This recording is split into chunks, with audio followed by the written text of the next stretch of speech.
Hello, welcome to Tuesday's Not Today with me, Al Booth. I hope you're well, thanks for being here. This is what's coming up for you.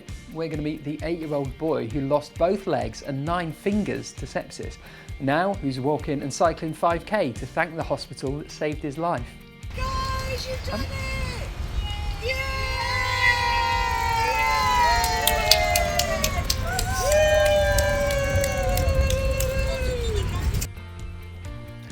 I'll hear more on that shortly. And also we're going to meet a couple of award-winning consultants to talk over breastfeeding awareness. This week is World Breastfeeding Awareness Week. We'll hear how you can be more aware when we catch up with the 2 consultants from Nottinghamshire Healthcare Trust in just a few moments. And we'll meet a Nottingham student inventor who's been shortlisted for a Pro Cartons Design Award.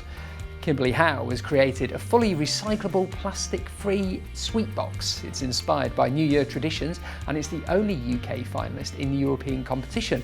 And she'll be here with the box later on.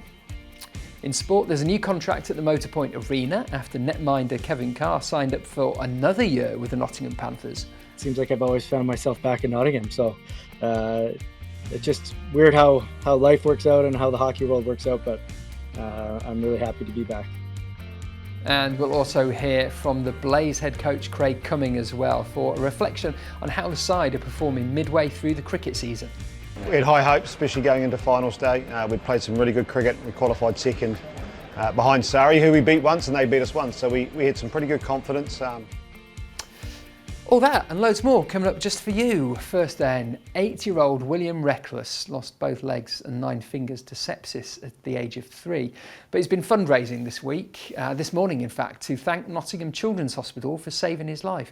He took on a 5k walk and a 5k hand cycle to mark 5 years since his amputation operation. And as of passing the finish line this afternoon, he's raised just over £3,000 for it. Lucy Marshall's got more. A 5k walk and a 5k hand cycle to mark 5 years since his amputation operation. 8-year-old William Reckless, who lost both legs and 9 fingers to sepsis at the age of 3, is fundraising for Nottingham Children's Hospital to thank them for saving his life. Last year, William took on a 4-mile fundraising challenge which led him to winning a National Just Giving award. And today, he and his little sister Georgia took on an even bigger challenge. This morning, William took on his longest distance yet, walking 5 kilometres and cycling a further 5 around Home Pierpont Water Centre. And he was well up for the challenge. So then William, we're 1k in, how are you feeling? Great. Get to the end of this path. Get to the top of the lake. And then what? Have a rest. The hospital saved my life and sepsis research supported me. The fundraiser wasn't without its challenges though. At just past the 1k mark, William started to feel some discomfort with his prosthetics, but surrounded by the support of friends and family, he continued his challenge anyway. Really proud of him, a bit anxious, we've still got a long way to go, but yeah, he's looking strong and I know that we're going to smash it, aren't you? Please share the page. The more we get the word out, not only are we raising money for these charities, but raising awareness of sepsis, and that's something that's really important to us as well. Obviously, I wish I'd known more about sepsis 5 years ago, and our situation might be different. So if we can help any other families to know the signs and symptoms of sepsis, then hopefully that can save lives. William has so far raised £3,000 of his £5,000 target. The money raised will go to Nottingham Children's Hospital. Fundraising manager Michelle Dorman says fundraisers like William's are key to the hospital's future. So obviously for William, it's really important for him to fundraise to say thank you to the guys that helped save his life and that have got him to where he is today. For us, it's really important that we're able to continue to give back to other children and to other patients within the hospital. And I think William feels that as well. He wants to, even through everything that he'd been through himself, he wants to give back to the other children that are in the same situation as himself at the minute.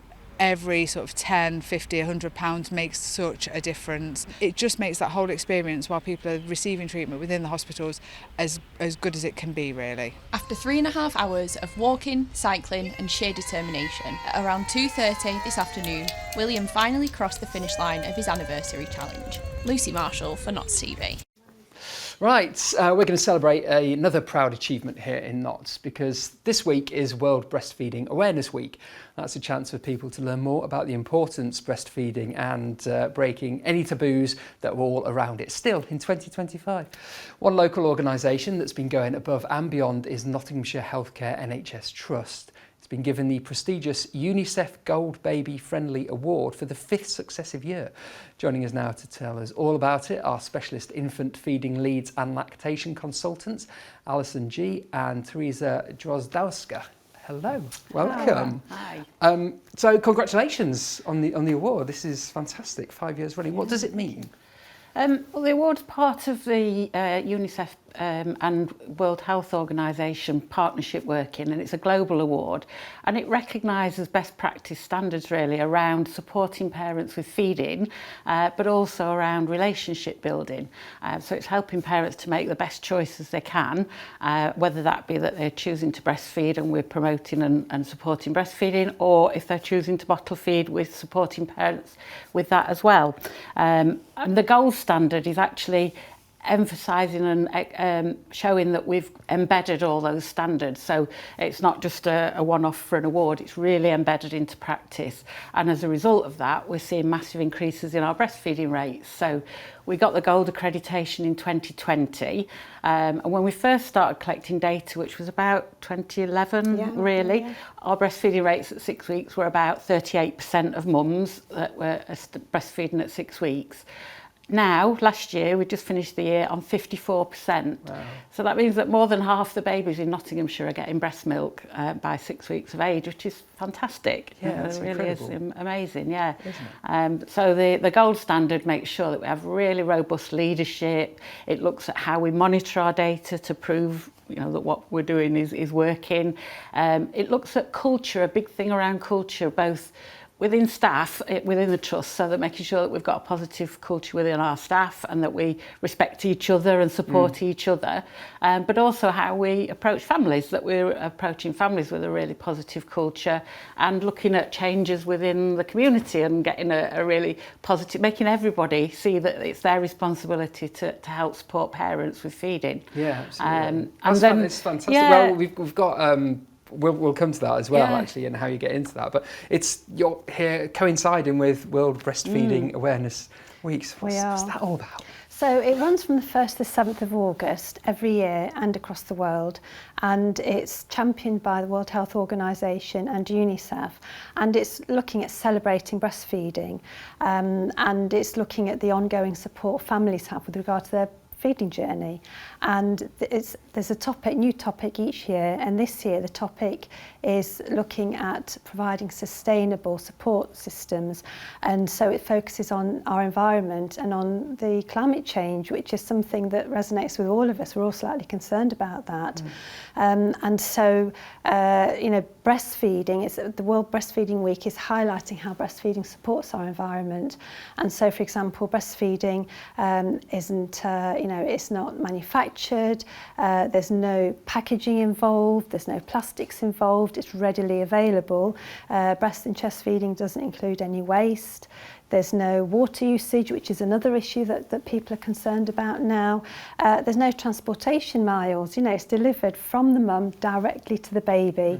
What we say it's the best fast food in the world, really, because as soon as mum wants to soothe her baby or feed her baby, it's there available within seconds. So it really is instantly accessible, and of course it's free. Yeah, absolutely. But it's not always...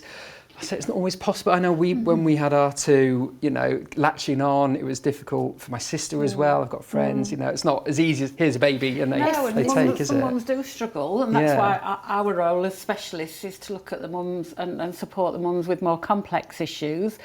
We train all the Healthy Family team staff so that they can support mums.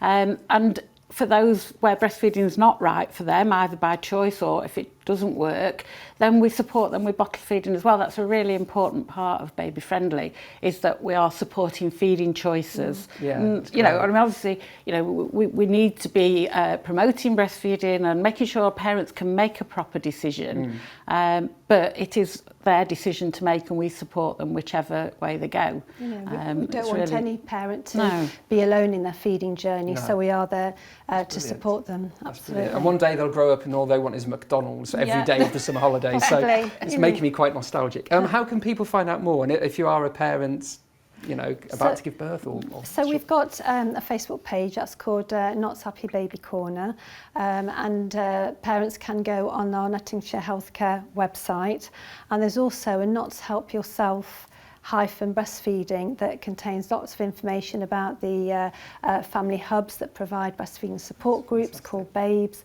So there's lots of information, and we're just waiting to, you know, to support families. That was great to hear. Well, thank you so much for coming in. It's been great to talk to you. Now, another Notts news, a burglar who hurled rocks at a man as he fled a break-in has been jailed. 42-year-old Ashley Whitehouse was discovered on a property on Wingfield Avenue in Worksop in March. He was chased out the door and then continued to threaten the victims and threw a paving slab before hurling stones and bricks from a garden. Whitehouse of Primrose Way in Worksop admitted several offences in Nottingham Crown Court and was jailed for almost 3 years. A man's been arrested after reports of gun sighting in Bulwell. Officers were called to Charles Way before 2 o'clock on Monday afternoon after reports of a gun being spotted. Firearms officers arrived at the scene. A 50-year-old suspect was arrested. Nottinghamshire Police say no injuries were reported, but they always provide a strong response. If you've got any information, you can call them on 101.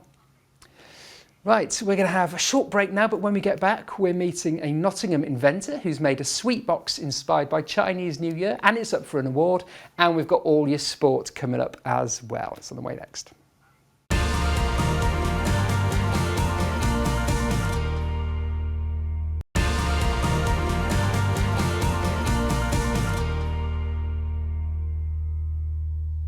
Oh, hello there. Welcome back to Tuesday's show. I'm Al Booth. Thank you for being here. This is what's happening in Notts today. Residents across Notts can give their views on plans for a major local government shake-up.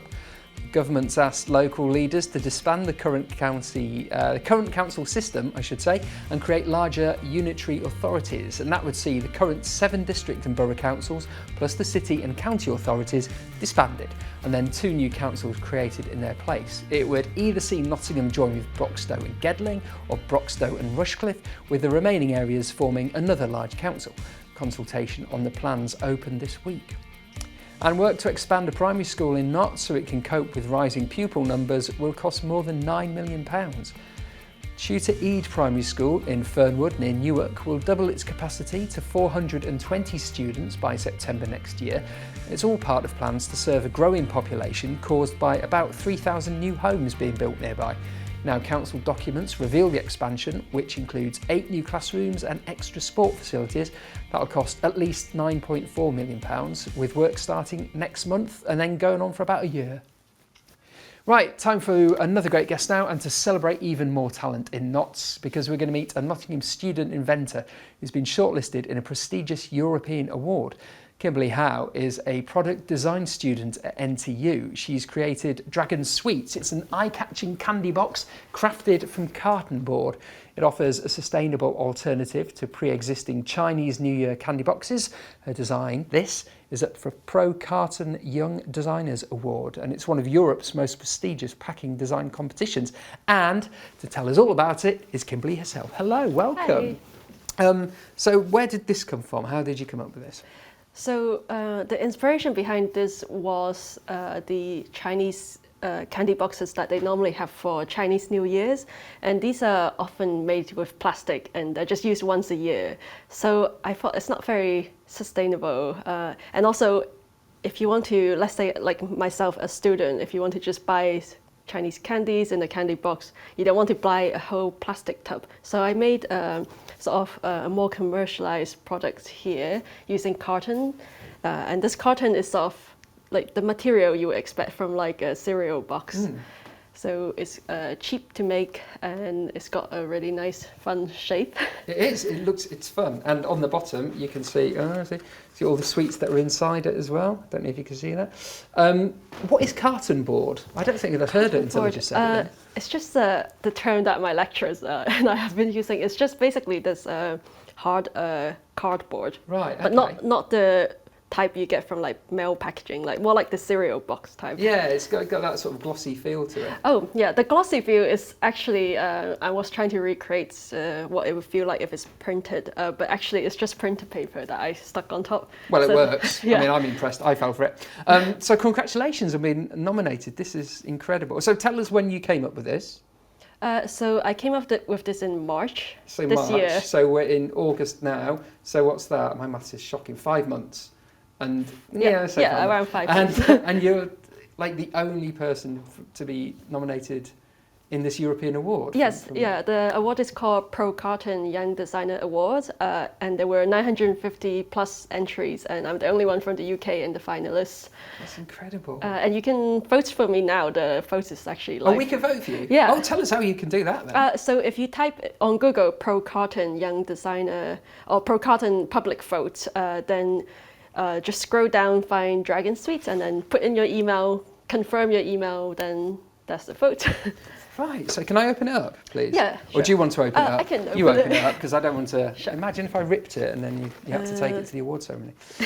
So what's the plan then, going ahead with your designs and... With my design. With this design.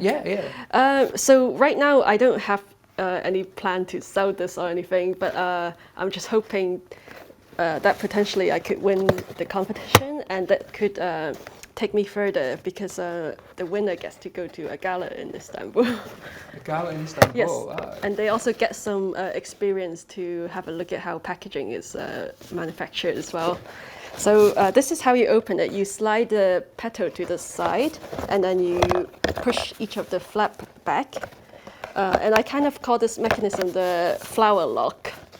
I love the fact you've just given names to things. You've just created your own patterns all the way around. That's shrewd. I actually got inspired to do the flower lock by a previous student who also did a flower lock, but her design is very different to this. Oh, okay. And this is what the inside looks like. When you open it up, there's a menu card. Oh, yeah. And that sort of stops the candy from like falling out. Let's have a look here. Yeah. There we go. Oh, okay. So look at that. It's like, there we go. All that, and there's your menu card. Okay. So So you win, and you get to go to this gala in Istanbul, and then what happens next with it? Is it then a plan to manufacture it? I've not actually got a plan right now. I would like for it to be a real product, but I've not got any set plan at the moment. What is your plan then after this? Look at me sounding like a dad now. Where do you see yourself in 5 years' time? What is the plan? Because obviously you've come up with this did you come up with this to enter the award, or just as something separate? I came up with this to enter the awards, but I do have an interest in packaging design, so that could be something I want to explore in the future. It's almost like it's come around too fast. It's like you've got the award and then you've got to have the idea afterwards. Yeah. But fantastic. Just remind us again how we can vote for you, because being the only UK and you're from Notts, it would be great to get you there. So if you go on Google, type in Pro Carton Public Vote, and then press the Young Designer Awards, and then there's a picture of my design amongst the 30 entries there, and you can vote for me there. Fantastic. And these sweets, do you need these back, or? You can have a few. I actually did think that you could try a few. Thanks. Thank you. All the best. Right, now for your sport, and let's focus on Nottingham Panthers. Experienced netminder Kevin Carr confirmed his return to the club for a third year. The 35-year-old previously played for the club for 2 and 3 years between 2019 and 2022. Recently he played for Dundee Stars in the Elite League, but he was a fan favourite at the Motor Point during those 2 spells with Panthers. He's got a new interview, and he said they were among his favourite years of hockey in front of the Nottingham crowd. It seemed right. It seemed like the right time. Like you said, I did go off and play in a few other countries and a few other teams, but it seems like I've always found myself back in Nottingham. So it's just weird how life works out and how the hockey world works out, but I'm really happy to be back. that the fan base is unbelievable, number one. They've always supported the team, even through, the toughest of times. And the organization has been amazing to me. They've been really welcoming, even in the last little bit, especially in the last little bit, I should say. And the city's fantastic. Everything, all the boxes were ticked for my family as well. Into cricket, the Blaze have broken their mid-season break as August arrives and the 100 returns. Head coach Craig Cumming has reflected on the highs and the lows of the first half of the season, including making it to finals day in the Vitality Blast, the strength of depth in the squad, and also an emphasis on developing younger players as well. This is what he said about the finals day defeat last week.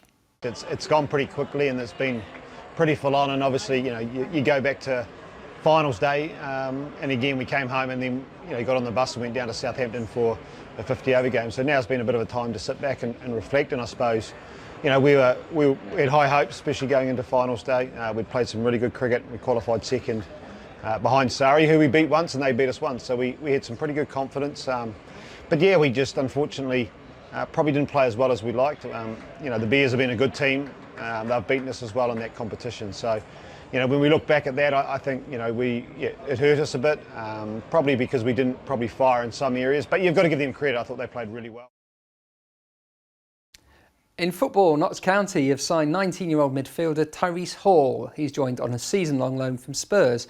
He swapped Chelsea for Spurs at the beginning of his youth career, and he progressed through the ranks and signed a 5-year contract with them last summer. But now he's looking for regular first-team football and says he's excited to link up with his new teammates at Meadow Lane. Obviously, I was happy to hear that a club so big was interested in me. It wasn't really a hard decision to come here. I think I spoke to my family and my agent, and we all agreed this was the best place for me to come and take the next step in football. It's all come around quite quick, really. Only in the last week when I was in Portugal with under-21s, my agent texted me and said this is on the table, and then spoke to the gaffer on a Zoom call, and now I'm here. I think just him implementing the way he plays and telling me how he sees me in his setup. I think obviously it's a ball playing side, so that's the type of player I am. I like to get on the ball, drive, try to do my stuff. Now, just over the Trent, Forest are back at the City Ground this evening. They're taking on Fiorentina in their penultimate pre-season friendly. The Reds have struggled for form throughout pre-season, most recently losing 1-0 to Championship new boys Birmingham City on Saturday. They'll take on the Serie A side at 7:45 and then welcome Saudi side Al Qadisiyah Trent side at the same time on Saturday. That'll be their final pre-season game before Brentford arrive at the City Ground in the Premier League on the 17th. Now, time for your picture of the day. This is a lovely shot of a harebell taken by Ian Stevens at Lawnmaster Knots. I've never heard of a harebell in all my grown days. It's beautiful though. Don't forget to tag us on socials. It's Knots_TV. You can get your pick of whatever you want shown on the telly. Just send us that. In your weather, you can't predict it, can you? It was rainy and sunny today to start with. Those showers cleared this afternoon. We've got a bit more sunshine. It's dropping to 11 tonight. Into tomorrow, the sunshine is back in full effect.